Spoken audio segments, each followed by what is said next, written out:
when people are struggling, and I mean married people who are struggling to overcome addiction, whether that's drug addiction, alcoholism, sexual addiction, whatever it is, because they're dealing with something in their inner man.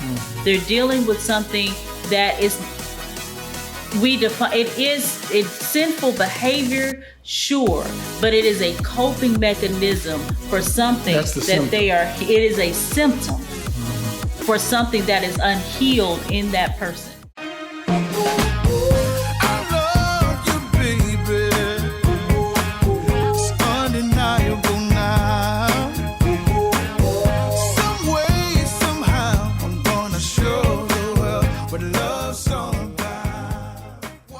Hello, everybody. Welcome to another episode of Marriage Matters. If you're watching this for the very first time, my name is Glenn Coleman, and I'm joined, as always, by my beautiful wife. Thank you, Tynia Coleman.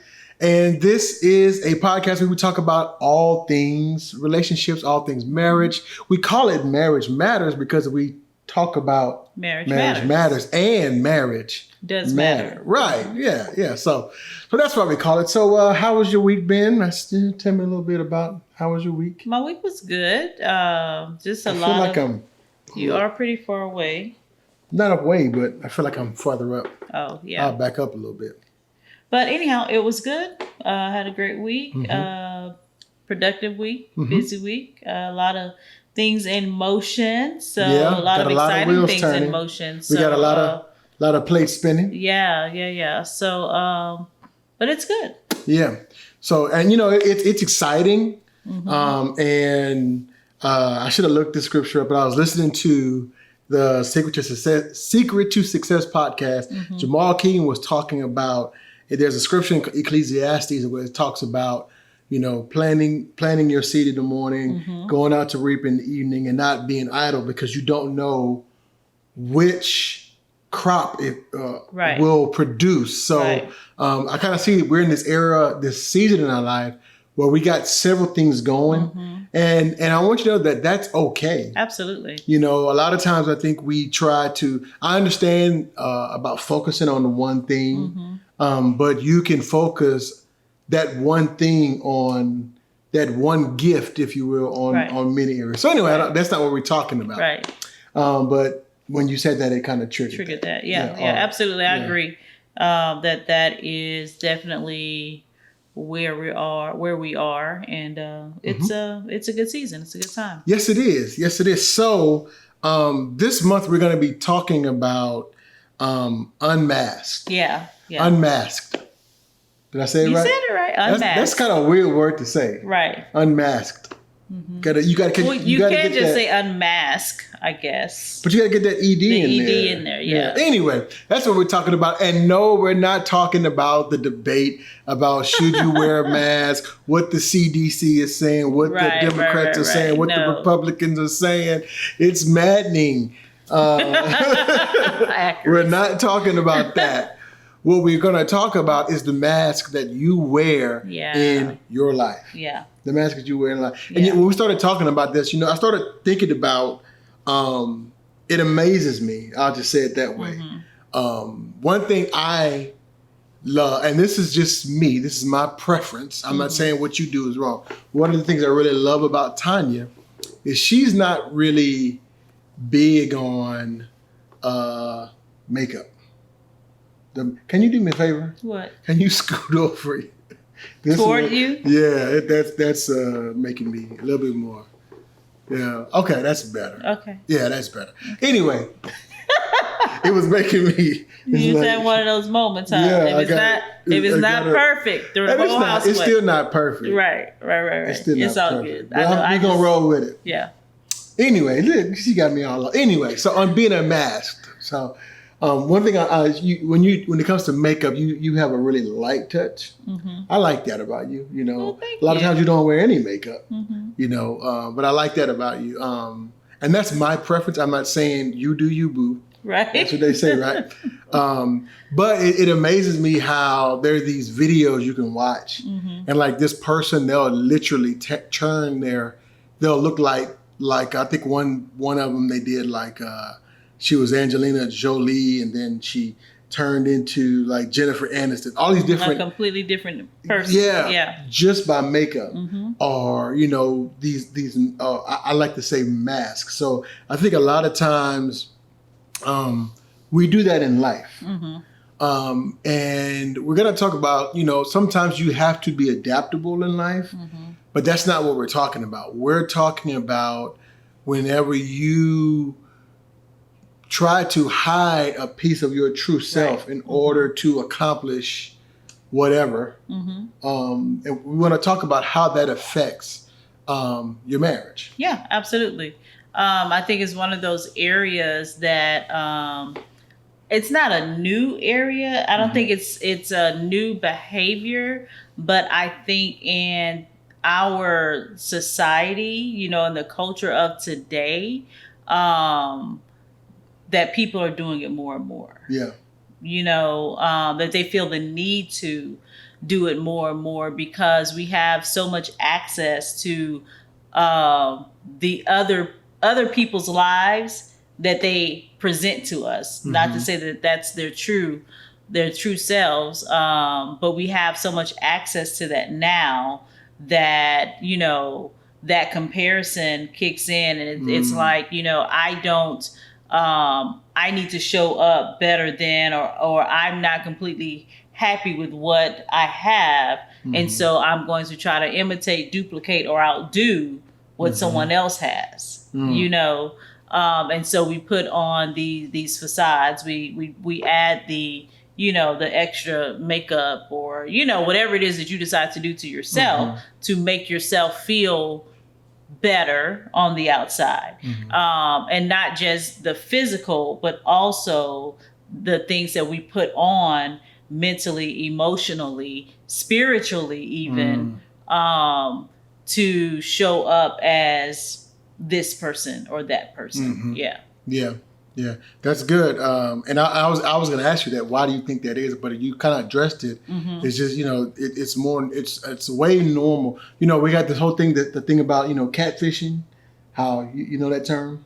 I do not. Okay, it's like when people put on to be one thing and then they meet and then there's something there's someone else, or they put on to be some person online and then when they meet, So anyway, I think that's the age that we live in, the social media age, puts the pressure on us to want to be something, or I'll just say to try to be something that we think. Right. We want to be the version of ourselves that people think that we think other people want. Exactly. Thank you. Let me say that again. We want to be the version of ourselves that we think other people want. Right. And we were talking today, and I don't know if we were looking at some show notes. I'm going to go ahead and say it. I don't know if we was preparing for something else, but I said, we put on the mask that we think other people want to be the people that other people want. And the thing is that they never, I forgot how I said it. You remember what I said? Right. We put on the mask that we think other people want.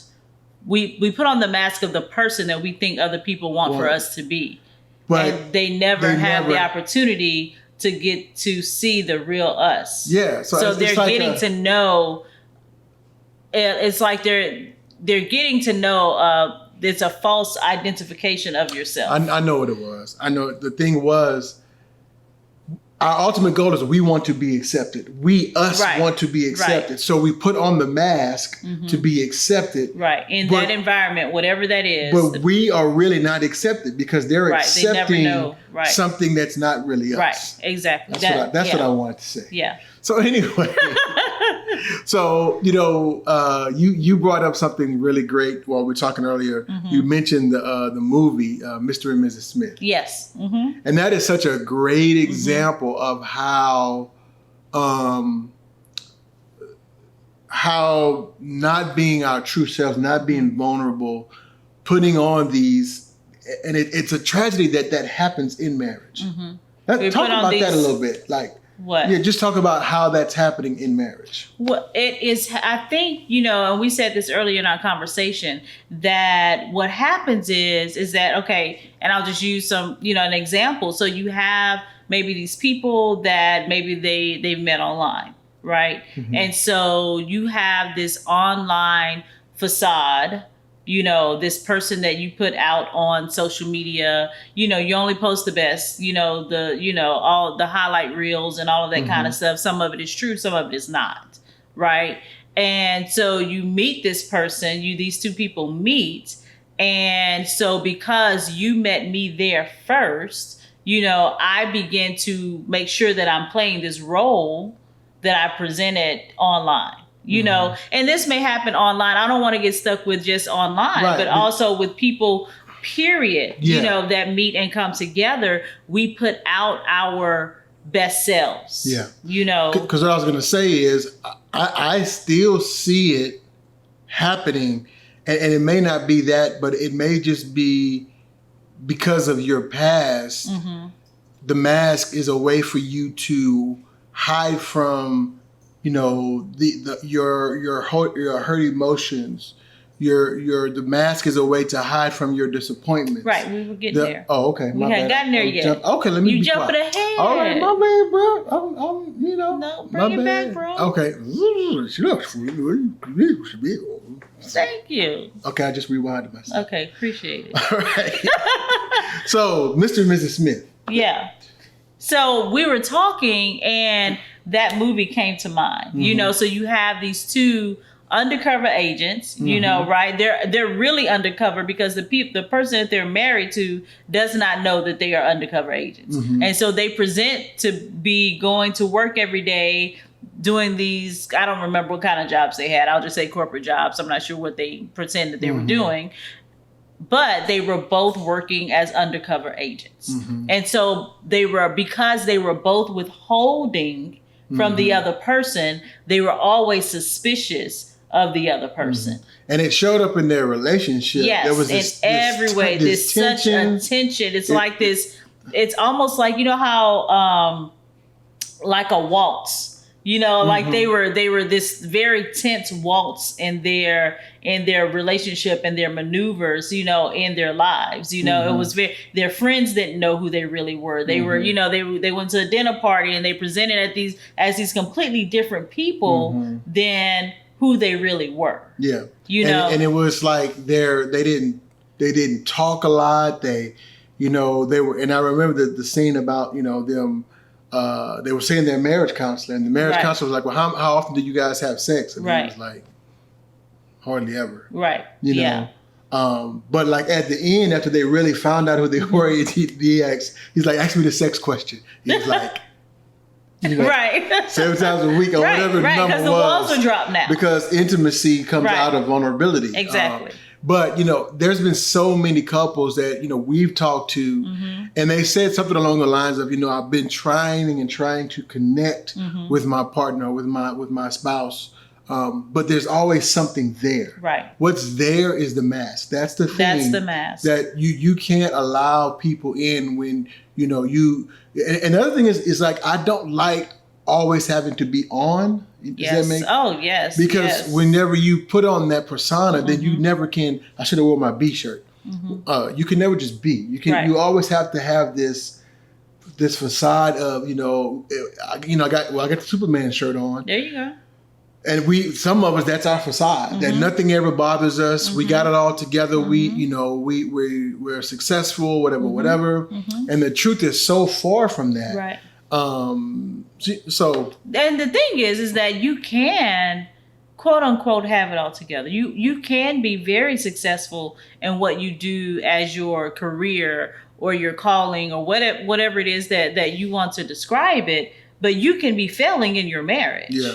And I think sometimes that's the part that people miss because we want people to see, from the outside looking in that it's all good. Here we are in this nice home. We have 2 cars, we got 2 kids, a dog, and, a yacht, mm-hmm. and, I'm really successful at what it is that I do for a living. However, I'm failing in my marriage, which is the most important relationship that we really have here in this earth. You know, that is the way that God chose for us to build, you know, connection and community, and to reproduce what it is that he started in the garden is by way of the marriage. And so when that is sick, when that's ill, right, then really the other things that we are doing, are they really at their best? You know? Yeah. And so it's important that we begin to remove the mask, you know, and that is not just happening in one location within the marriage. It has to happen holistically in our lives, you know? Yeah. And we have to begin to work through the processes, which we'll talk about some of that, of how we undo, you know, those things. Those masks are coming from, like you mentioned earlier, many of them from childhood trauma. And I think sometimes people they don't understand the depth of your very beginnings and your core, those relationships with your parentals and your caregivers, and the impact that those relationships have had on your life, and that they have on your life throughout your life, both good and bad, right? And some of those things we have to have healing manifest, and be able to recognize, oh, this behavior or this thought pattern, this started happening because of that day that my dad said this, or my mom said that. You know, this happened because of this experience at this friend's house. You know what I mean? And so helping people, even in their marriages, to begin to recognize those things and recognize why we begin to put on the mask, you know, because there was something that I felt that I was lacking. And so I needed to put on a mask. You know, there was something I felt that I didn't want people to see. There was a sense of shame or guilt. So I needed to put on a mask, you know, so. And what I want to just kind of preference all of this with saying, you know, we understand that, you know, you use the word, what was the word you used? Multifaceted. Yeah. You said that we are multifaceted. And what we're not talking about, because, you know, there is the corporate me and then there's the husband me. Absolutely. You know, and we all have those moments, you know, where it's like, you know, we have our corporate voice, then we have our at-home voice. Right. I have the me that I share here with you and the girls, and then there is the me when I'm on with the client. Yeah. You know, and that has to be. Yeah. So that's not what we're talking about. But what we're talking about is when you have a totally different persona in order to fit in order to mask pain, right? In order to be accepted, you know, in order to that you feel validated. Sometimes we want to put on these different facades or these different masks. I'll use that word so that other people will acknowledge how good we are, how great we are, you know, in certain areas of our lives. So we get the attaboys and pats on the back, you know, because of who we're presenting to be, you know, when in fact that may not be authentic to you. And so then you find yourself exhausted, you find yourself frustrated, you find yourself depressed and anxious, because your inner self is like, how long can we keep this up? Yeah.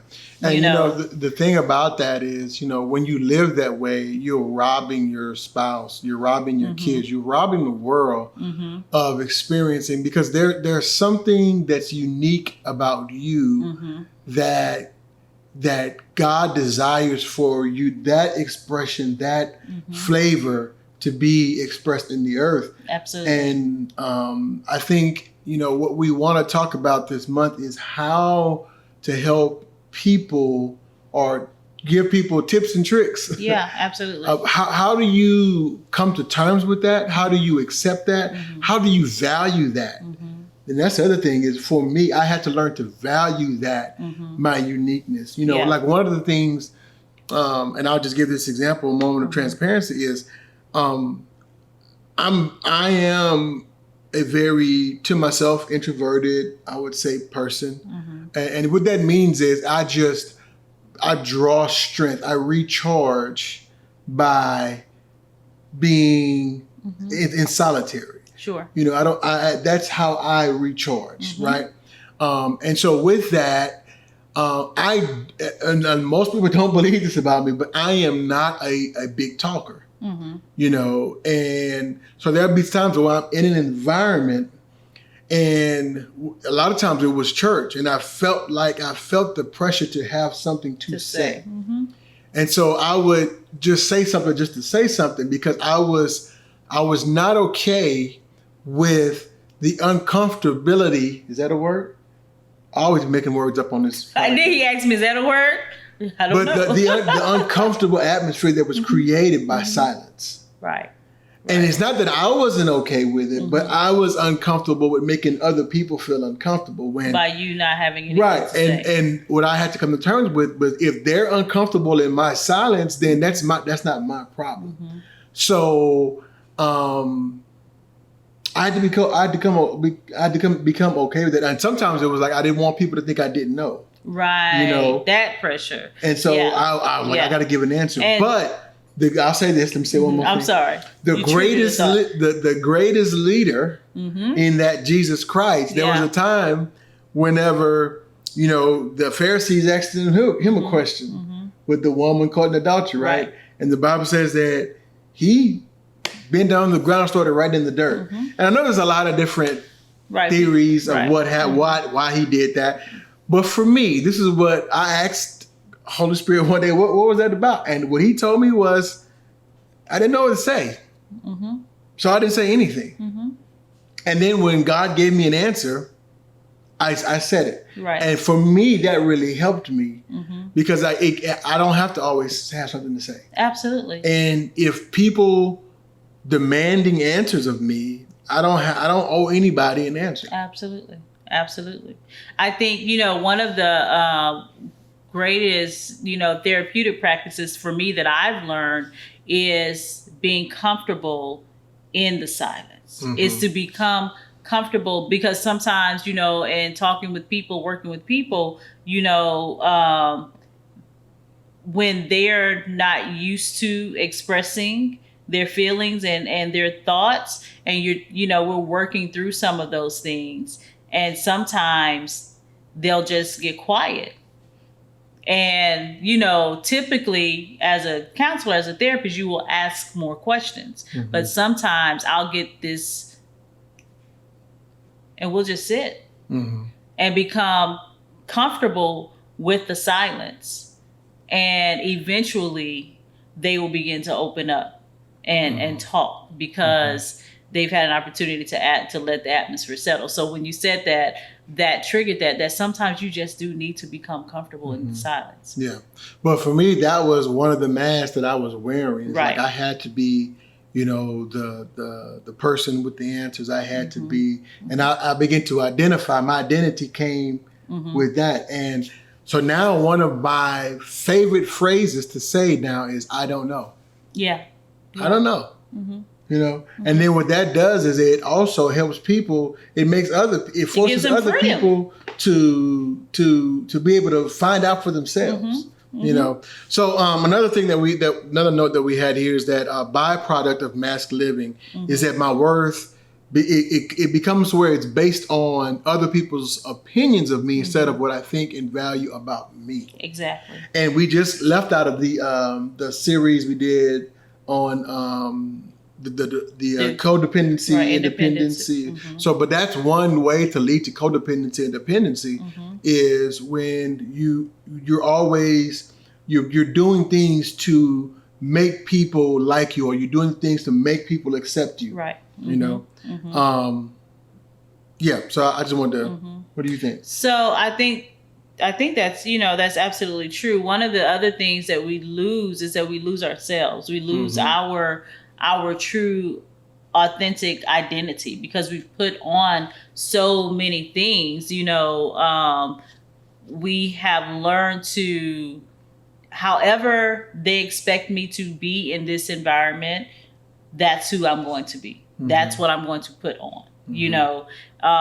However this person needs me to show up, for them, then that's how I'm going to show up for them. And in the midst of all of that, you lose your true identity and your true self. And oftentimes people, when you retreat or you come home, to yourself and in the quietness, there's confusion. And there's this sense of loss and longing. And then it's like, I'm not sure, where this is coming from. Well, that's because you've given out so many different variations of what people have expected of you that you've completely lost who you are. Yeah. That authenticity, that identity is gonna ultimately come from God. And we get lost in what other people say to us who we are. Even in the church community, that's not some other person's job to speak to you who you are and what you should be doing. That should come directly from God. To you. He, just like he can talk to this person, he can also speak to you. And I think when we get lost in that, and then there's a longing and a loneliness in us because we've gotten lost, then how am I going to, it's hard for me to connect with you because I don't know who I am, right? I can't really trust my own opinion. And so, or my thoughts and my feelings, so I'm sure not going to trust yours. You know what I mean? Yeah, and that's so key. You said it's hard to connect, because you don't know how to do that when you're not you're not connected with yourself. And again, like I said earlier, that mask, it builds that wall. Like I think I said it earlier, but talking to couples, they said it's always something. I don't know what it is, but there's something in there. between. It's keeping us from. Yeah, it's keeping us from connecting, and I can't explain it. I know it's there. Well, that's what happens. And the other thing is that, you talked about not being yourself, but it also, that mask will color everything in your world. So it'll color, your marriage and your spouse's actions. Everything is being interpreted through that mask. Those and last week, when we had the conversation with Mac and Renee, she said something. She said, when she didn't realize that she had dealt with rejection. So she was like, whenever she would have an idea or something, and then Mac would say, well, what do we do this? That trigger just went off. And she said, I didn't even realize that the problem that I was having wasn't even with him, but it was with me. But that's what that mask does, because you see every suggestion. So instead of, if you have something that you want to do, and I'll say, well, why don't you try this? And you why my idea's not never good enough? Well, I never said your ideas were not good, but again, that's the mask talking, right? And so mask living changes the way we see ourselves in the world and the world around us, which turns the facts of the way we see things in our marriage. So sometimes things get skewed because of us, and we've talked about that before. Knowing each other's story, it's sometimes when I do things, my story. So, you can now discern if I'm responding out of my past or am I responding from, actually from what you're saying. And how did I say that? I had said, the patterns, we can't allow the patterns of our past to affect the performance of the present. That's what I said. And a lot of times what we do, we allow the patterns of our past to affect the performance of our present. And that's what those masks do. So everything that we do and everything everybody else do gets interpreted and kind of skewed a little bit through that lens. It's, and thinking about that, and when you're thinking about a couple in marriage, and they, we say this all the time. We come from two completely different backgrounds, right? We have our own life experiences, right? That shape our worldview. They shape how we see ourselves and how we see the world, right? And so when we come into relationship with one another, we're bringing that worldview there, with one another. And if we don't deal with the unhealed, then the unhealed also comes in to play in our relationship. Absolutely. So it is so important that we deal with the areas of our lives that are unhealed. And healing takes place when we are able to open up and to verbalize and talk about what occurred way back when, right? Because it is the process. For me, we talk about pulling up the root. So we say that, we use that terminology a lot in church. We have to deal with the root. Well, sometimes we don't deal with the root. We deal with the symptom. And we teach people to change behavior, but we have not dealt with the root. And in order to deal with the root, we have to go to the root. If you have a big tree outside whose roots are growing underneath the foundation of your home and it begins to affect your home, you can't just go cut the tree down. Come on. You're preaching, girl. You have to go and dig up the root. Yeah. Which means that I have to process that. I have to talk about, I have to have healing to that specific moment when that specific thing happened. And every time my husband says this to me, it triggers that 5-year-old self. Right? And then so I begin to respond out of that. Yeah. I'm not responding out of what you said. I'm responding out of what happened when I was 5 or what was said to me when I was 5. And because you said that, that triggered my 5-year-old, that unhealed moment. And so that's the importance of people doing the work. And I think sometimes we miss that. Yeah. We miss that full opportunity because God's goal is for us to be healthy and whole in every area of our lives. Yeah. And if we are just dealing with symptoms and not changing, the core of the thing, right? When the areas of our bodies that we need to really focus on the most, if we're talking physically, is our core. I have a friend who says, Kenya, she said her dad has always taught her that you need to make sure that that you can get up off the floor. If you get down on the floor, you should always be able to get up.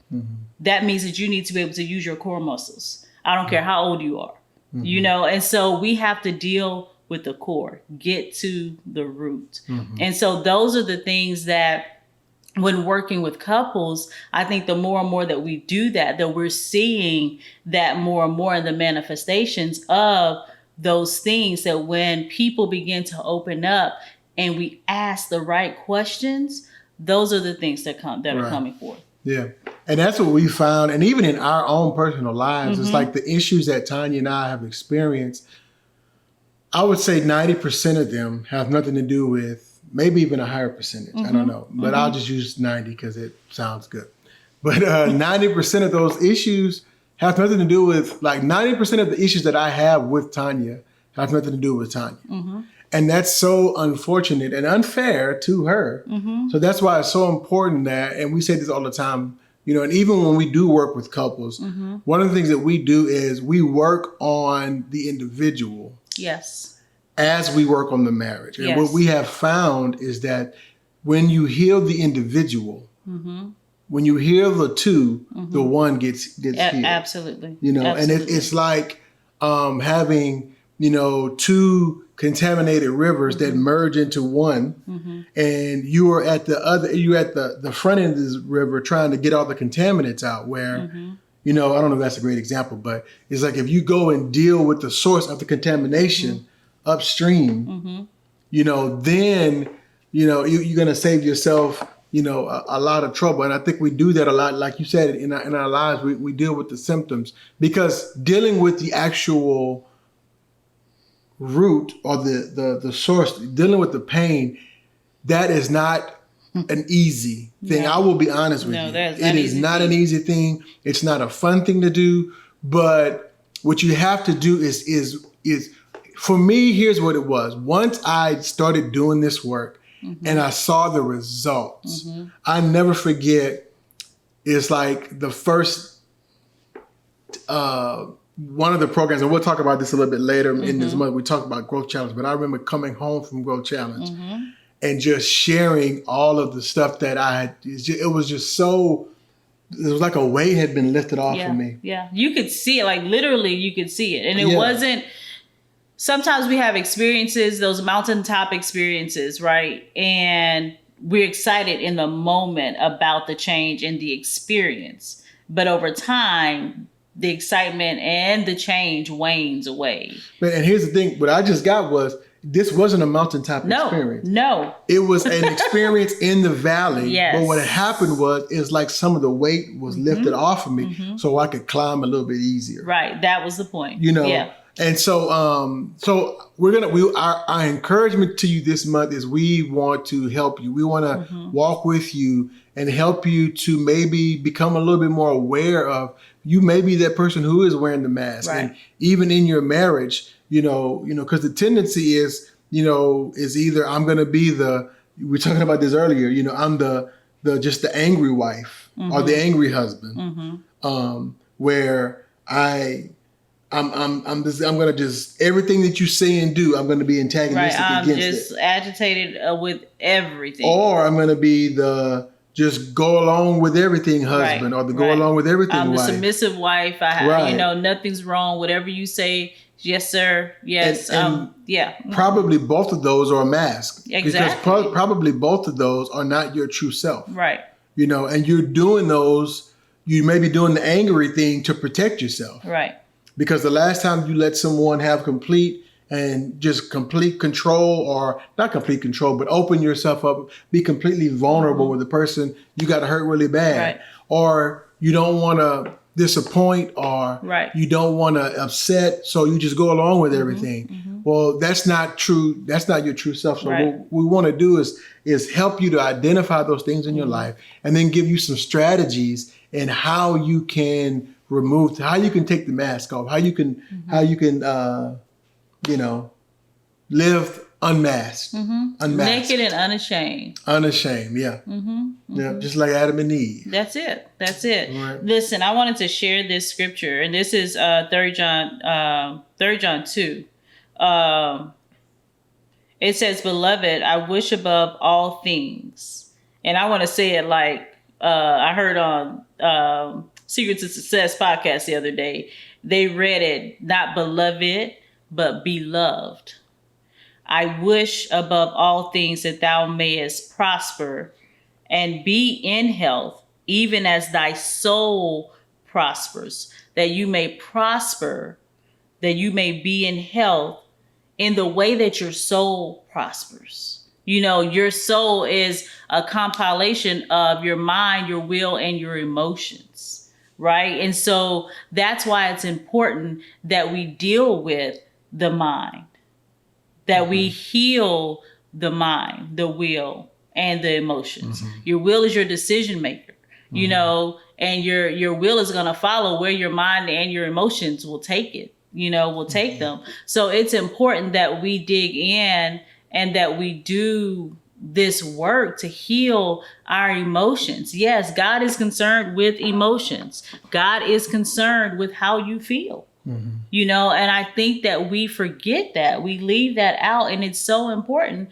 that we deal with those areas when people are struggling. And I mean, married people who are struggling to overcome addiction, whether that's drug addiction, alcoholism, sexual addiction, whatever it is, because they're dealing with something in their inner man. They're dealing with something that is, we define it's sinful behavior, sure, but it is a coping mechanism for something it is a symptom for something that is unhealed in that person. Yeah. No one wants to be addicted to something and not have control over themselves. I just don't believe that. Yeah. That is a hurting person that has an area in their lives that needs to be healed. Yep. So that's why we're here. That's what we're focusing on this month. Yep. So stay tuned. Next week we're going to be talking about the next step. Yes, what's coming next. But anyway, we just always, we just want to thank you guys for just the support, watch all the watches, all the shares, all the likes, all the subscriptions. As always, you can watch us, follow us on Facebook, Instagram, and YouTube. And also make sure that you are subscribing to the podcast on Apple Podcasts, Google Podcasts, Spotify, every digital outlet where you can find most of them. I would say most of them. I don't know about every. I don't know how many is out there. But anyway, you get the picture. You got anything else? Nope. All right. So that's all we got for you this week. Have a great week, and we'll see you next week. See you next time. This is Glenn and Tynia Coleman reminding you that your marriage matters.